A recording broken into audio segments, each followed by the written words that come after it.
Let me tell you what else is horrific. What? These scam and spoofing calls are getting worse and worse. Do not fall for like the relative that's kidnapped scam. This is going around.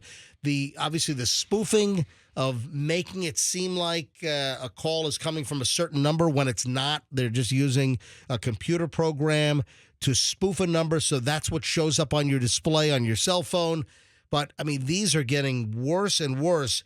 And I saw a story that I was reading about this individual, this father gets a call, and it's like his daughter's numbers being spoofed.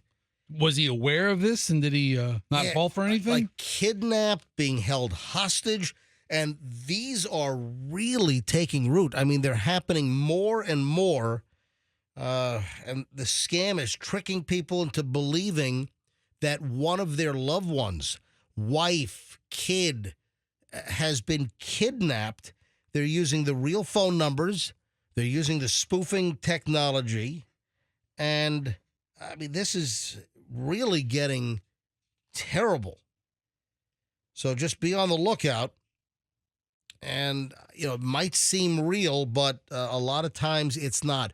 First of all, the odds of somebody getting kidnapped and being held for ransom, it's pretty low. All right. Yes. We don't hear too many stories about that happening. No, there's not a lot of kidnapping and ransom. That's like movie stuff, Right. We have your little girl. We want $5 million. I mean, that's I think there's a new Denzel Washington movie where it's the exact premise. Oh, that's a remake. Yeah, of every other kidnap movie. Are you serious? No. It's of the Japanese movie that we just watched. Oh, yeah.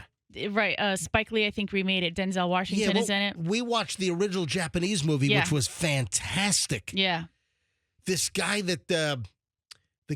he heads a shoe company. Yeah. He heads what's the name? Look up the name of the movie. Because it's a black and white movie from like the early 1960s.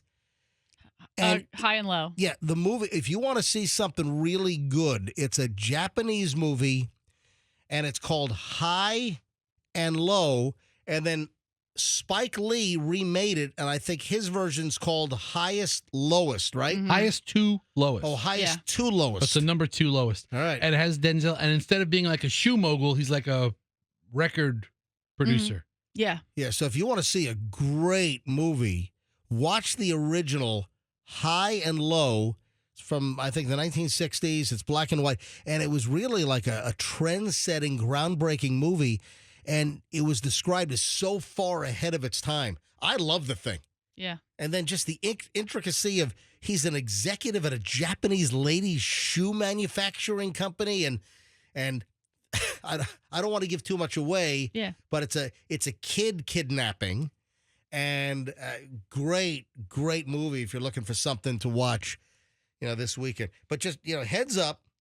So you know how to prevent this, and I know a lot of people are saying, you need to have a family code word, right? So, like, if Hudson calls Fester and he's like, Daddy, I've been kidnapped, and they want you to deliver $5 million in a suitcase at the corner of Gann at the racetrack or whatever. Yeah. Then you go, what's the family code word? No, you don't ask that question, because then the person who is on the phone is going to know that you're speaking in code. You just ask him, like, okay, just let me know what your, your favorite animal, or I don't know. You ask him something that he knows the answer to verify it's him. So you need a code word. And then if you say, you have a code word that says it's you, and then a code word that says, if they can't come up with the code word that says it's you, then you shouldn't deliver the money. Wait a minute. So you need a code word, but then you need sort of an inconspicuous way to elicit the code.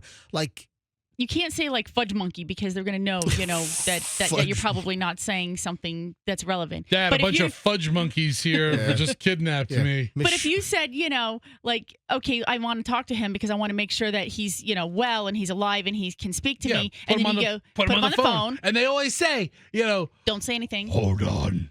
And then, okay, talk. I'm here, Dad. You ask you. I understand. Yeah. Are you okay? Yes. And then he says, "Is Mabel still sick?" And Mabel hasn't been sick. Oh, and then you go, dun, dun, dun. Let me share a little bit of the story that I saw that is prompting me to bring this up. Terrifying phone calls claiming your loved ones are being held hostage flood American cities. A chilling news scam. This is a Daily Mail piece. A chilling news scam has been tricking people into believing their loved ones have been kidnapped using their real phone numbers to convince the victims the threat is genuine.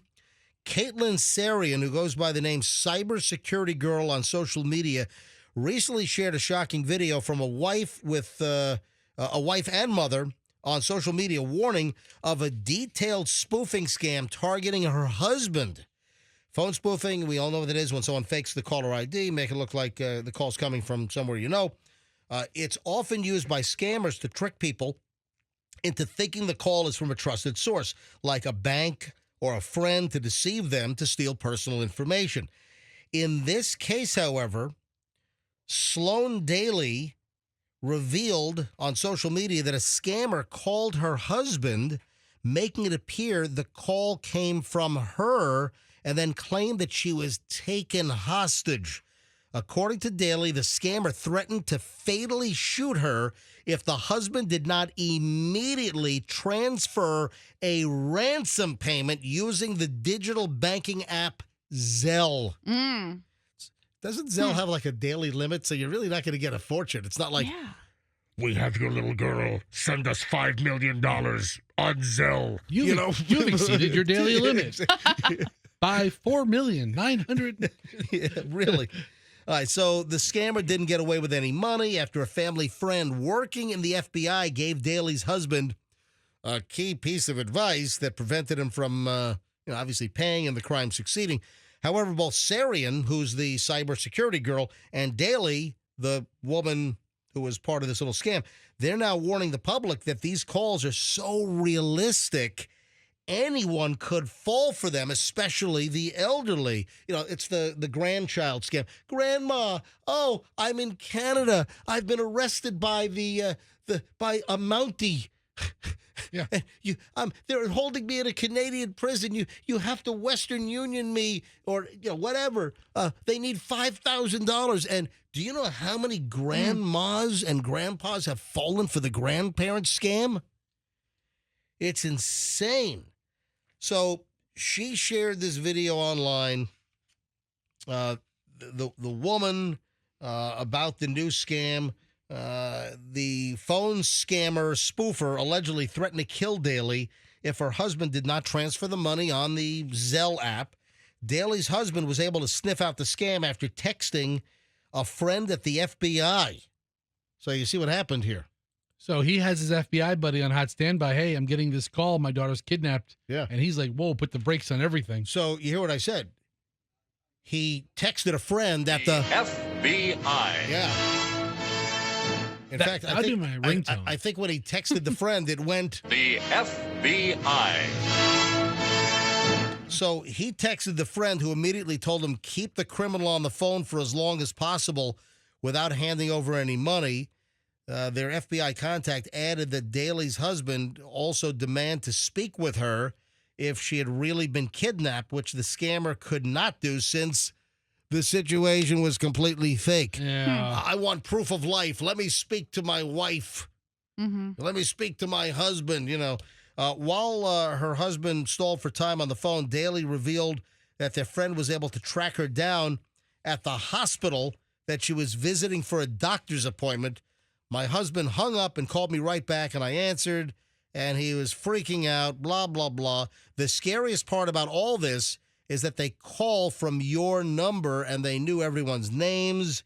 So please spread the word. This is a new scam because it's very realistic. It's very terrifying. This is what she posted online. While the Dalys were able to escape thanks to their friend in law enforcement, the cybersecurity girl expert, she revealed that some important steps that anyone with a smartphone can take right away to protect themselves so you don't fall for the kidnapping hoax. She said the first thing to do is set up a secure PIN number with their phone service carrier. Call your carrier and turn on anti-spoofing protection. Oh. So I didn't know that was a thing. I can call, like, I'm a Verizon wireless. Michelle and I both got our brand new Pixel 10 Pro XLs yesterday. And you're already receiving spoof calls from people that have abducted Chloe up in Con. No, I'm not. So I have your daughter. enjoy your new phone. Yeah. Save my number. Please stop it. We'd say, go ahead, pay for everything she needs. Go, Yeah, you know, go right I mean, ahead. honestly, I think I'm worth more dead. So my wife would be like, you know what? Do you have life insurance? Take him. Yeah. You do? Yeah. It's term. It's coming up.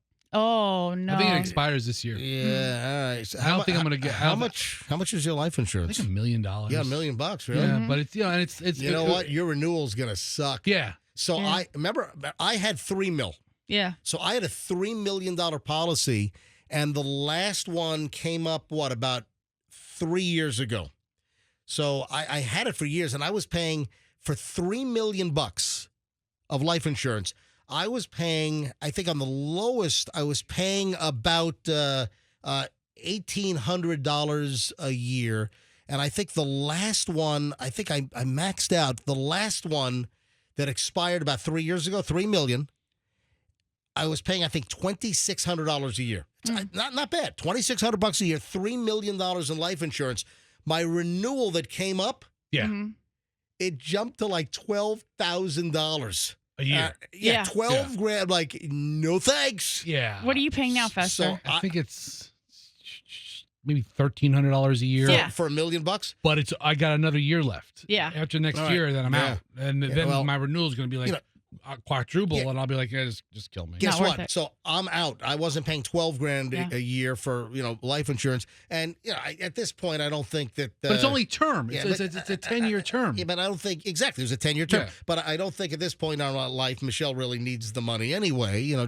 So I opted out. But I think wait a minute. I think we get free life insurance. Don't we get like some chintzy, cheap ass like life insurance just through our company? If I die, I think Michelle gets like 20 grand or something. It's a small, very small policy. Yeah. I think it's like double if you die, if you get dismembered. Yeah. There's like double indemnity if you get if you lose your wiener during your. Stop, Fester! Seriously, there's some morbid crap. It's like if you lose an arm, you get another $5 grand. So plan your death wisely. Dismemberment It's insurance. death and dismemberment. Yeah, So all right. either you die or you lose a body part, you get paid. Did you like the video? Want more? Go ahead and click all this like, share, subscribe.